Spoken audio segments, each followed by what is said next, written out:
head out again, and today I'm off to what's going to be new territory for me, Madhya Pradesh.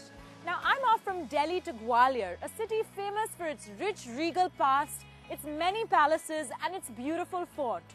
And to take me there, I have this stunning, recently launched CLA from Mercedes.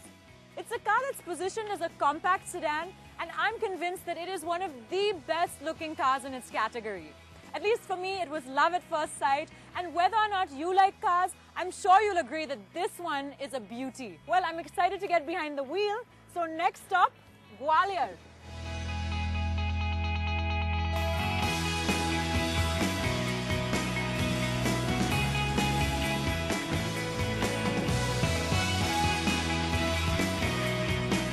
Gwalior is around 330 kilometers from Delhi via the superb Yamuna Expressway and NH3. I've driven on this highway a couple of times now, and I have to say that world-class roads like these make the journey so smooth and comfortable. It's only about a 5-hour drive, so if you live in Delhi, it's a very easy place to get to for a weekend escape into India's royal past. You might even spot some nilgai and deer in the fields on your way like I did.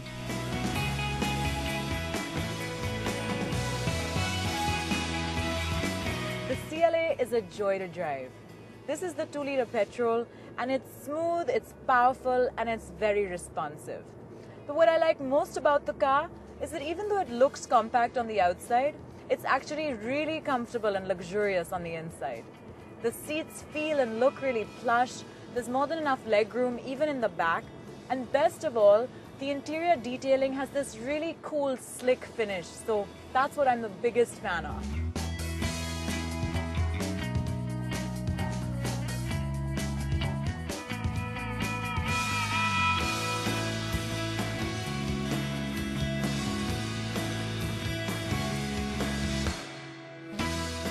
Just arrived in Gwalior, and of course my first stop had to be the Gwalior Fort. Now the fort is perched majestically on a high plateau overlooking the whole city, so it commands the most impressive panoramic views. It also comprises several palaces and temples, so there's so much to do here you could easily spend the whole day right in the fort area. Now I'm told that one of the most beautiful structures in the fort area is the Man Singh Palace, so that's where I thought I would start out.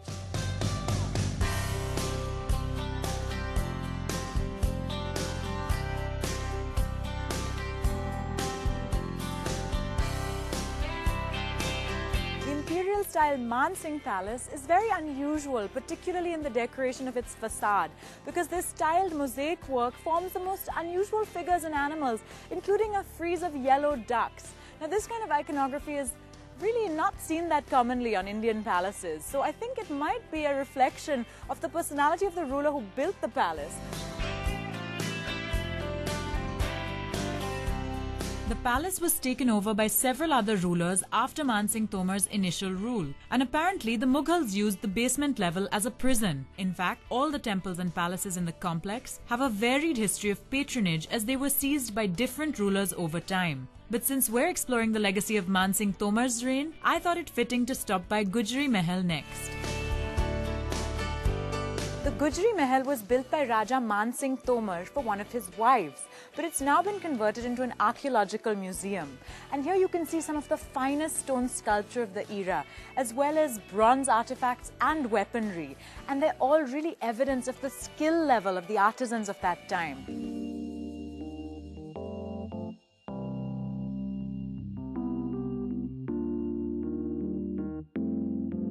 Gujri Mahal is located at the base of the fort and was built by Raja Man Singh for a woman from a lower caste that he fell totally in love with and named Mrigneni, or gazelle-eyed one. Now a museum, it has beautiful Hindu and Jain artifacts, all showcasing the exemplary carving work that is the hallmark of Gwalior's architectural and sculptural technique.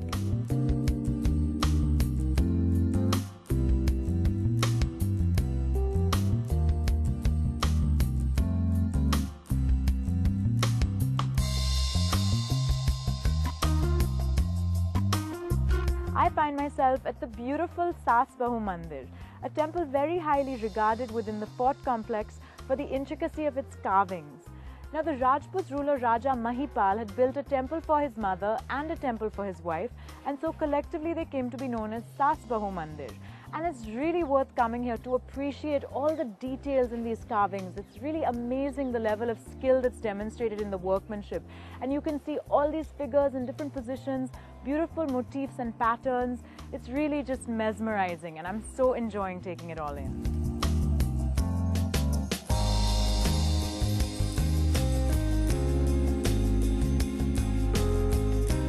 The Gwalior fort and all the structures it contains really captures the imagination. I could easily spend hours here cooking up stories of royal intrigue, courtship and battle. But before I get carried away here, I have another palace to visit.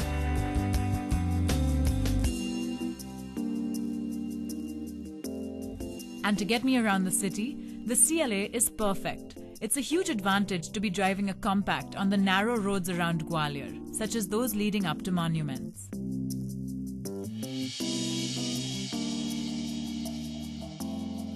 I'm at the Jaivilas Palace, and apparently the Scindias really had a flair for luxury. In the Darbar Hall here, there are two of the world's largest chandeliers, each weighing over 3.5 tons.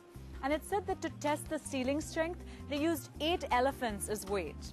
Now there's also a silver train in the dining hall that circles the whole dining table, serving each of the guests. Now I've never heard of anything more luxurious.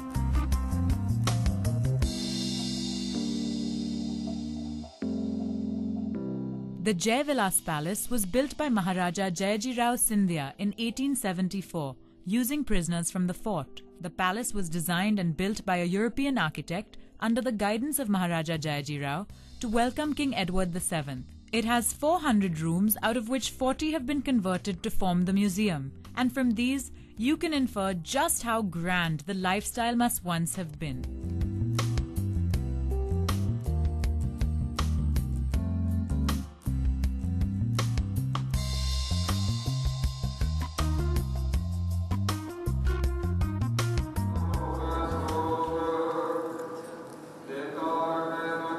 After visiting the fort, temples and palaces, I was keen to visit the famous Gurudwara Datta Bandi Chhod, as I'd never before been to a Gurudwara. It is a tranquil shrine across 6 acres of land, made in marble with colourful stained glass exteriors. It was built in the memory of Sri Guru Har Gobind Sahib, the 6th Guru. This Gurudwara is called the Datta Bandi Chhod because Guru Har Gobind Sahib insisted on the release of 52 other prisoners that had been held by Jahangir for over 2 years in this fort. It's a very peaceful place to walk around and introspect.